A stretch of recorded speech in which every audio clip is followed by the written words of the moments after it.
अब छोलिया हो या लोबिया, सफेद चने या काले चने, सब कुछ मजेदार बने।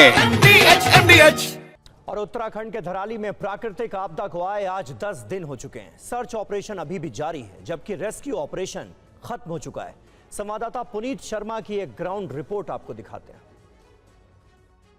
जो लोग धराली में जो फ्लैश फ्लड आया उसके मलबे के नीचे दबे थे, उनको ढूंढने का काम लगातार जारी है। इसके साथ ही जो धराली गांव पूरी तरीके से तबाह हो गया है, जो गंगोत्री जाने वाली नेशनल हाईवे है वो तबाह हो गया है, उन सभी को बनाने का काम है। लेकिन इन सब में सबसे बड़ी बाधा है मौसम। लगातार हर्षिल में, धराली में, उत्तरकाशी में बारिश हो रही है, जिसके कारण जो लॉजिस्टिक्स हैं, जो सेना के क्रेन हैं, इसके अलावा जो जेसीबीज हैं, रसद है, ये सब चीजें धराली और हर्षिल तक नहीं पहुंच पा रही है क्योंकि रास्ता टूटा हुआ। और ऐसे में जो हेलीकॉप्टर इन चीजों को कर रहे थे, उनको भी उड़ने में काफी ज्यादा दिक्कत हो रही है। 2 दिन पहले हेलीकॉप्टर की एक भी सॉर्टी नहीं हुई और कल भी कुछ सॉर्टी होने के बाद जब मौसम खराब हुआ तो पूरी तरीके से बंद हो गया। और आज उत्तराखंड में कई जगहों पर, खासतौर से उत्तरकाशी में रेड अलर्ट जारी है। आधी रात से लगातार उत्तरकाशी में, हर्षिल इलाके में बारिश हो रही है और आप देखेंगे अभी थोड़ी देर पहले जरूर बारिश रुकी है, लेकिन अभी भी रेड अलर्ट पूरी तरीके से जारी है।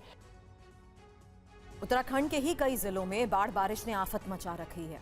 कोटद्वार और रामनगर से चौंकाने वाली तस्वीरें सामने आई तो जम्मू में भी बारिश से आफत बढ़ गई है।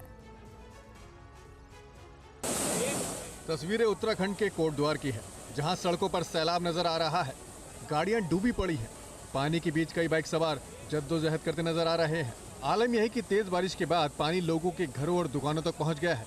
साथ ही कई नदियां भी उफान पर हैं। पूरे इलाके में मुश्किलों का सैलाब आया हुआ है। जिंदगी ठहर सी गई है। लोगों की आवाजाही में समस्याओं का सामना करना पड़ रहा है। वही ये तस्वीरें उत्तराखंड के रामनगर की है, जहाँ काफी तेज बारिश दर्ज की गई है, जिसके बाद सड़कों पर कुछ इस तरह का हाल नजर आया है, मानो ये सड़कें नहीं बल्कि कोई दरिया हो। तो वहीं तेज रफ्तार सैलाब भी डरा रहा है। नदी नालों में उफान आया हुआ है। स्थानीय प्रशासन ने लोगों को अलर्ट रहने के निर्देश दिए हैं। इधर जम्मू कश्मीर में एक बार फिर बारिश कहर बनकर बरस रही है। कई इलाकों में भूस्खलन, पेड़ गिरना और मलबा आने की समस्याओं ने यातायात व्यवस्था को ठप कर दिया है। जम्मू कश्मीर के निक्की तबी इलाके में तबी नदी उफान पर है, जिसकी चपेट में 7 मकानों के बहने की खबर है। निक्की तबी और बेली चराना इलाके में कटाव के कारण पुलिस ने अलर्ट घोषित कर दिया है। हिमाचल में हो रही तेज बारिश का असर हरियाणा और पंजाब तक दिख रहा है। पंचकुला मोहाली बॉर्डर पर घग्गर नदी में लगातार जलस्तर बढ़ रहा है। मोहित मल्होत्रा की ग्राउंड रिपोर्ट देखिए। हिमाचल प्रदेश में लगातार भारी बारिश हो रही है, उसकी वजह से निचले जो इलाके हैं हिमाचल प्रदेश के, पंजाब हरियाणा के जो निचले इलाके हैं, वहाँ पर भी तमाम नदियाँ उफान पर हैं। ये मेरे पीछे आप जो तस्वीरें देख रहे हैं, ये घग्गर नदी की तस्वीरें हैं हरियाणा के पंचकुला की। और यहाँ पर आप देखिए जो नदी है वो पूरी तरह से उफान पर है और लगातार जो हिमाचल प्रदेश में भारी बारिश हो रही है, उसकी वजह से ये जल स्तर लगातार बढ़ रहा है। ना सिर्फ घग्गर नदी बल्कि ब्यास, सतलुज नदी जो पंजाब में हैं वो भी लगातार उफान पर हैं।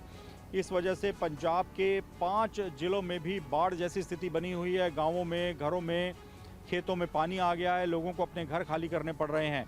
तो लगातार जो भारी बारिश हो रही है उसको लेकर अभी 15 अगस्त तक और उसके बाद भी अगले 102 दिन के लिए अलर्ट है। तो ऐसे में लोगों को सतर्क रहने की नसीहत दी गई है मौसम विभाग के द्वारा, स्थानीय प्रशासन के द्वारा। तो ना सिर्फ हिमाचल प्रदेश बल्कि पंजाब और हरियाणा में भी लगातार जो नदियों का जल स्तर बढ़ रहा है, उसने आम लोगों की मुश्किलें काफ़ी बढ़ा दी हैं। अब छोलिया हो या लोबिया, सफेद चने या काले चने, सब कुछ मजेदार बने।